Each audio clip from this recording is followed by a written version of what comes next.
Мәскәүдән башланган олы юлның иң зур ясалма құрылмасы Идел аша күпер. Аны төзи башлаган көннән 20 ай вакыт үткән. Эш бер юлы 2 ярдан алып барылды. Югарысынан ягыннан 914 метр, лаештан 2411 метр металл құрылма җыелган. Бүген алар шушы урында тоташты. Тантанага Рөстәм Миңнеханов килде. Видеолемтәше Россия хөкүмәте рәисе урынбасары Марат Хөснуллин сәламләде.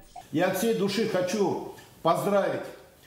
Барыгызында шушы вакыйга белән котлыйм, төзүчеләргә рәхмәт. Һөнәри бәйрәмегез алдыннан бик яхшы бүләк. Күпердән хәрәкәт башланган көнне түземсезлек белән көтәбез. М12 трассасы уза торган төбәк җитәкчеләренә аерым рәхмәт җиткерәсем килә. Рөстәм Нургалиевичкә зур рәхмәт. Гел элемтәдә тордык, җир, карьерлар булып бирү, коммуникацияләрне күчерү белән бәйле мәсьәләләрнең барысында тиз хәл иттек. Төзелеш барышында объектның бәясе артты, бу да хәл ителде. Рөстәм Миңнеханов әлеге күпер безнең күптәнге хыялны тормышка ашырды ди. Мечты сбываются. Вот мост через Волгу в республике. Мы об этом мечтали, и сегодня вот мы стыкуем этот мост и находимся здесь.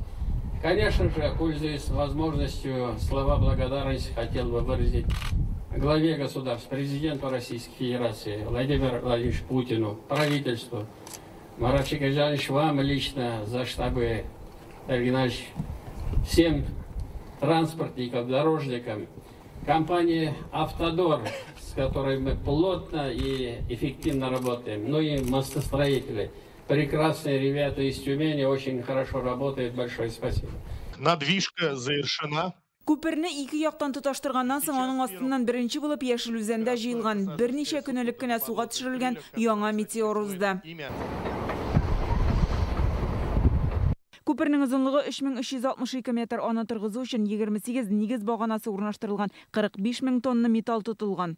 Эш күпердә тәүлек буе алып барыла.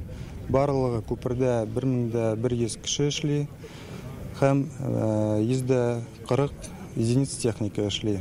Бүгенге көнгә күперне каядыр 80%ка дип әзер дип шутлыйбыз инде. Һәм 100%лык готовность безнең ел азагына булып җитәчәк. Күпердә асфальтны октябрьдә җәйеп бетергән ниятлиләр.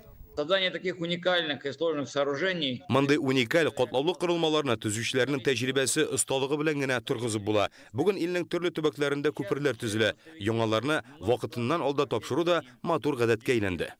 Төзелеш башланганда Лаеш районында яшәүчеләр трассадан тавыш булачак дип борчылган иде. Инде 2 елга якын юлның буеннан буена эш бара. Халык кызырын тыңлап, авылларга якын җирләрдә тавыштан саклау җайланмалары куелган. Они поставили такие классные звукоизоляционные щиты. Тавыштан саклый торган җайланмалар куйдылар. Трассаны да сыйфатлы итеп эшлиләр. Без баштарак каршы идек, безнең фикерләрне исәпкә алдылар. Для людей это очень хорошо. Кешеләр өчен бик яхшы, уңайлы булыр, юлга азрак вакыт китәчәк, монда эш урыннары да була. М12-нең гомуми озынлыгы 810 чакрым, ул Санкт-Петербургтан Владивостокка кадәр халыкара транспорт коридорының борылышы. Ел ахырына кадәр аның Казанга кадәр булган аралыгын кулланышка тапшыру бурычы тора. Нәтиҗәдә безгә Мәскәүгә 6 сәгать ярымда барып җитеп булачак. Лаеш районыннан Гөлназ Сайфетдинова, Данил Филатов, Яңа Гасыр каналы.